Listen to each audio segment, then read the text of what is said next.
देखिए, प्रश्नमाला 5 का डी का 8 नंबर, क्वेश्चन नंबर 8 को हम सॉल्व करेंगे।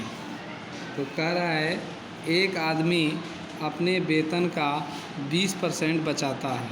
यदि वह एक माह में 50 रुपये बचाता है तो उसका वेतन क्या है? उसका वेतन क्या है? देखिए, बहुत ही इम्पोर्टेंट क्वेश्चन है ये, जिसे एक बार सैनिक स्कूल प्रवेश परीक्षा में पूछा जा चुका है।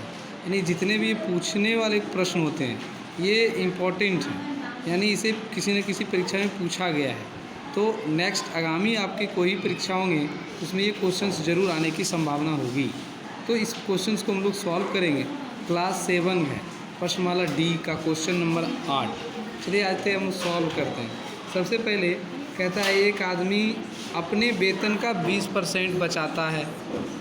ठीक है, अपने एक आदमी ने क्या कर रहा है यहाँ पे 20% बचाता है। तो क्वेश्चन नंबर 8 हो गया, जिसे हम सॉल्व करेंगे। सबसे पहले सॉल्व, माना कि आदमी का वेतन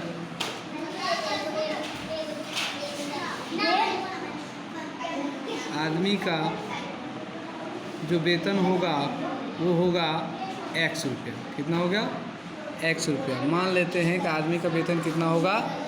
x रुपया होगा।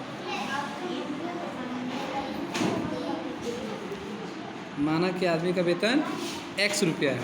अब x रुपया वेतन है उसका, तो कहता है बचा रहा है वो कितना? 20%। कितना बचा रहा है वो? 20%। तो यानी x का कितना? 20%, यानी कि x का मीन्स गुना अब 20% है ना। अब कितना बचा रहा है?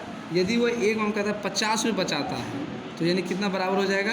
50 रुपये कह रहा है कि यानी यदि वो 50 रुपये बचाता है उसका वेतन क्या होगा? तो देखिए, x गुना 20% का मतलब हम जानते हैं 100 होता है। 100 यहाँ नीचे लिख देंगे, बराबर कितना हो जाएगा? 50। अब देखिए 20 पंचे 100, कट जाएगा ये 5 बार में, तो ऊपर कितना बचा? x, नीचे कितना बचा? 5, बराबर 50 है ना। तो अब यहाँ पे क्या होगा? अब क्रॉस मल्टीप्लिकेशन, इसके नीचे कुछ नहीं है तो हम मान लेते हैं कि एक छिपा हुआ है। तो जब एक छिपा हुआ है तो बराबर के इधर है x की जाती और इधर है x की जाती नहीं है। तो इसे हम क्या करेंगे? इसे हम क्रॉस मल्टीप्लिकेशन गुना कर लेंगे, यानी कैंचिया गुना करने के बाद ये इस रूप में आ जाएगा। तो x गुना 1 करेंगे तो कितना हो जाएगा? x हो जाएगा। और 50 गुने 5 करेंगे, 50 गुने 5 हो जाएगा, है ना। तो अब देखिए x बराबर, ये गुना कर दीजिए, 25 हो जाएगा, यानी 50 गुने 5 करेंगे तो कितना हो जाएगा? 250 रुपया आएगा। ये साइड में हम ऐसे रफ कर सकते हैं और यहाँ पे आ जाएगा 250 रुपया, यानी कि ये 250 रुपया हमारा आंसर हुआ। और ये 250 रुपया यानी वो महीने में कमाता है ना। 250 रुपये की मंथली इनकम है उसकी, जिसका 20% है ना 50 रुपया उसको बचाता है। तो कहता है एक आदमी अपने वेतन का 20% बचाता है। 20% यानी कि वो 50 रुपये बचा रहा है ना। तो उसका वेतन क्या होगा? उसका वेतन 250 रुपया महीना है, तभी तो उसका 50 और 20% हो रहा है। ऐसे भी आप देखेंगे तो 250 का 10% 25 रुपया होगा और 20% 50 रुपया होगा। तो ये हमारा एक्यूरेट आंसर आया, ये हमारा सही आंसर है। थैंक यू, धन्यवाद।